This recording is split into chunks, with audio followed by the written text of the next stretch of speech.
Hi, Matt Clark here with TweetPages.com, and I'm here to give you the update on the new YouTube channels. Tweet Pages. Now, as soon as you log in, you're going to notice some differences. You'll see on the left-hand side here, this black area, where you're going to be able to add channels. You'll see your icon, subscriptions that you have, etc. Also, some things from YouTube, trending, popular music, some suggested channels, etc. on that left-hand side. Then in the middle here represents the subscriptions that you have subscribed to. That's the feed that you're going to see from everyone else. And then, of course, there are the obvious things like the recommended channels that YouTube will publicize, and they're the ones that you can't do without, like World of Warcraft, Chuck Norris, Cat Wars, Nerf Wars, and Angry Birds. Now, there are two ways that you can get to your channel. You can click on the left where it says My Channel, and you'll see videos and likes and history and etc. Or you can click on this bar and it'll pull it down and click there. Now this is where it gets a little bit different. You'll immediately notice that there's this black bar at the top. Now here's the pros and cons of that. The pro is that overall YouTube has simplified the design, which allows better focus on the videos. I think that's a pro. The con to this is that the absolute background here is not changeable. It's a standard YouTube gray that they're implementing, so you cannot change this background color. Now, according to our design, you'll see it's not too bad, closely related to the colors that we've already got. So for us, it's not a bad thing. It's not going to kill us.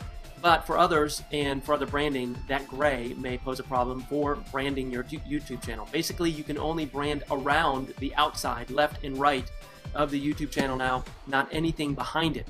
So this cannot be transparent anymore, like the old one. So that's a con. The other pro is obviously this area, this header up here in black, really highlights your avatar or your icon, as well as whatever you want it to say up here. And this can be changeable. Now let me go into here. This is your channel title that can be edited up to 64 characters. Let me go over to Edit Channel, and I'm going to click on Info and Settings. And you're going to see it says Social Media Designs. It's exactly what it says here. But you can go up to 64 characters long. Now, we're always a proponent of less is more, but you can do some creative stuff there. Let me show you. I'm just going to copy and paste over here.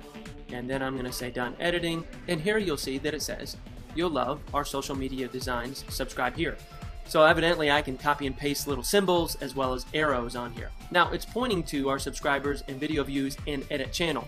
But that's because I'm logged in. When I'm logged out, you'll see here it says you'll love our social media design, subscribe here, and right beside it will be the subscribe button. Now, one additional pro I think is that it has a search channel function, so you can search within your own channel on whatever you want. For instance, I could search birthday, and it would come up with how to get bombed on your birthday.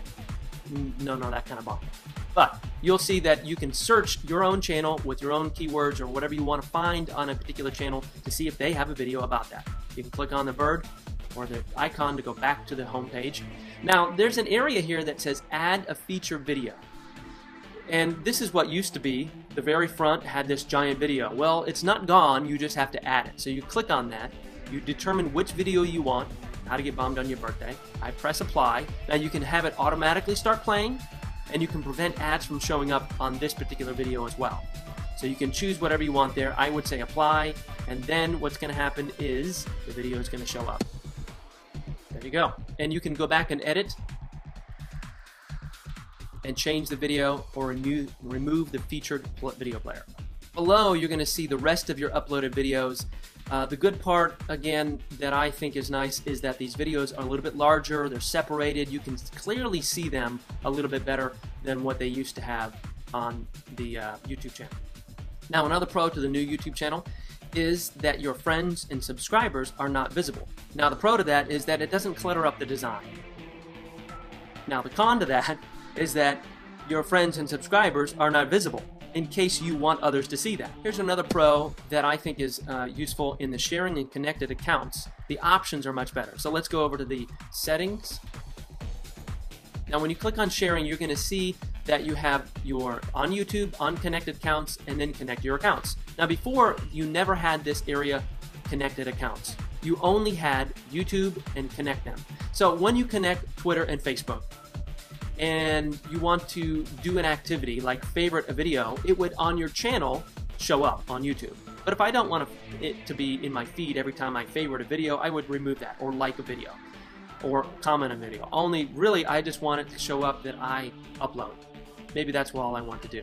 But on my connected accounts, I can also choose, well, I want it to not only upload, but also like a video. So I can choose whatever I want. And of course, it still has the ability to even connect them without enabling them to auto share.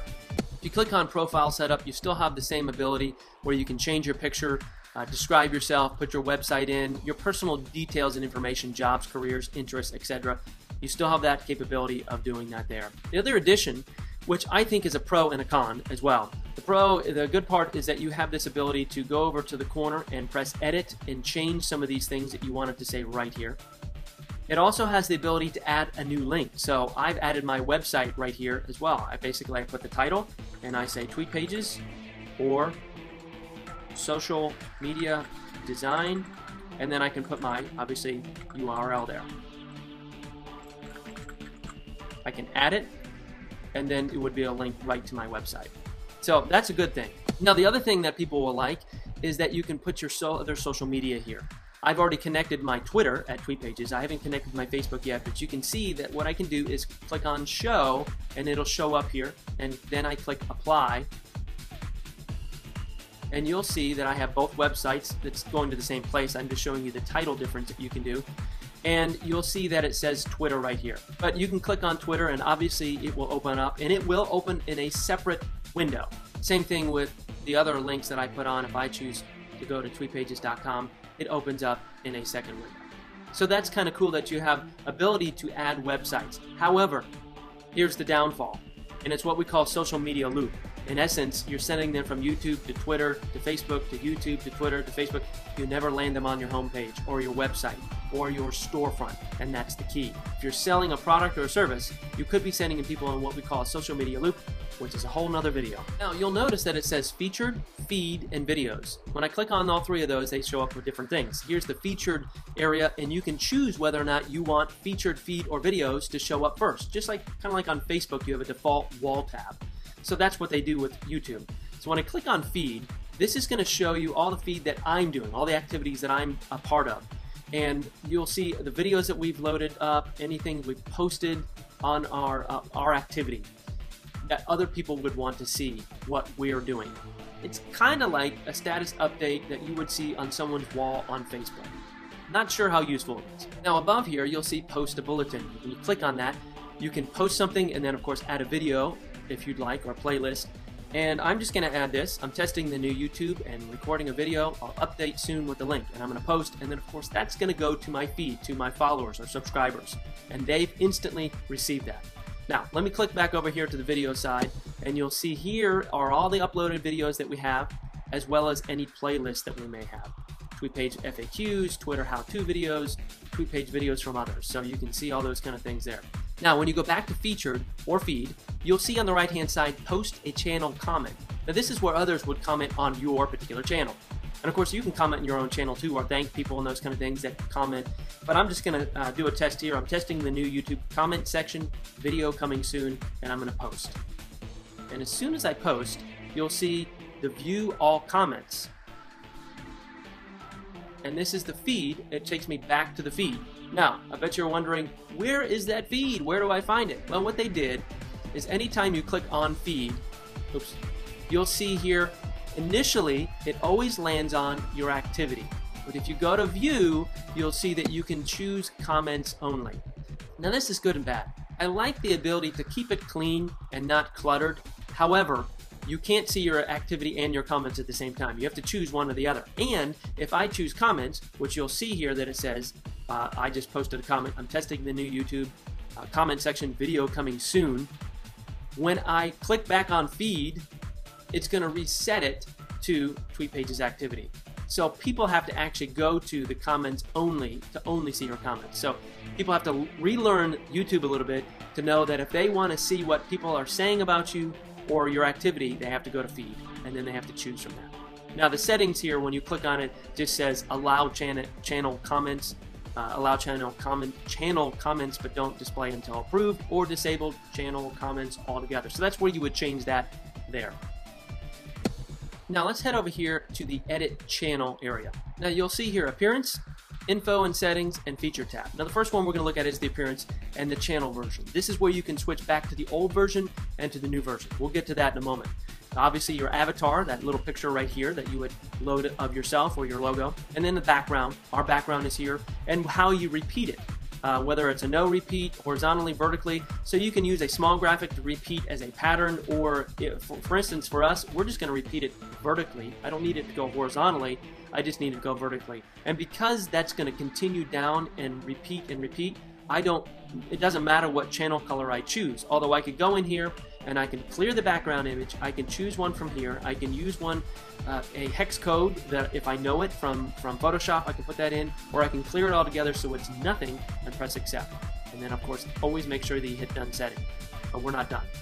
When I click on Info and Settings, you're going to see some of the repeat of the front, the channel information and settings, your title, that's what we did before, description, tags, and then visibility of your channel, whether or not it's public on YouTube or not. This is where you're going to choose whether or not your Feature tab, Video tab, or Feed tab is the default. And then of course you can always take subscribe users to the Feed tab, and you can choose not to do that as well. Then when I go over here to the Feature tab, this is pretty interesting. You can enable it or disable this, and you can see here, obviously you're going to read, there's creator, blogger, network, everything. These are just different ways that your channel lays out. The pro to this is that it's real easy for people to click and change it. The con to this is that what it used to be is something that you can move around a little bit and customize yourself. So they take away a little bit of the customization, but they make it a little bit more simpler for people just to kind of choose what they want. So let me just give you a couple of examples here. If I'm the creator and I just want to list my playlist here, you're going to see the large video as well as all the playlists right below. Kind of nice, kind of narrows it down. The other one is a blogger, and this one you're going to see the video and all the other videos. The cool part is the featured playlist is on the right hand side, so I'm going to keep it at this one. And we click on network, it's for those who basically are doing a lot of different channels. If you have multiple channels and you want to show them off, this is where you would do that, and they would be listed here. And then of course everything shows off all the elements of creator, blogger, and network all together in one. For me, I'm going to choose blogger. I think that's the look and feel that I'm used to the most. Obviously there's some minor changes on YouTube. Some are going to be satisfied about it, some dissatisfied, but ultimately the framework of what they're doing is still the same, just changing it, and of course it's going to be a learning curve for all of us. Now if you're watching this on YouTube, you'll see a link at the bottom where you can head over to our blog, which will have some additional links such as where to opt in to the new channel, a site that does a letter count to determine the 64 characters for that title header, and then a downloadable PDF with the pixel dimensions of the new YouTube channel, so you can so it'll help guide you in designing your backgrounds. Of course, you can always count us to create a custom background for you for consistent branding across your social media platforms. That's what we do. But leave a comment below about what you love or what you hate about the new YouTube channel, or what you can't find on the new channel, and we'll put together a video with some of the answers to your questions. Hey, I'm Matt Clark with TweetPages.com. Thanks for watching. Tweet Pages.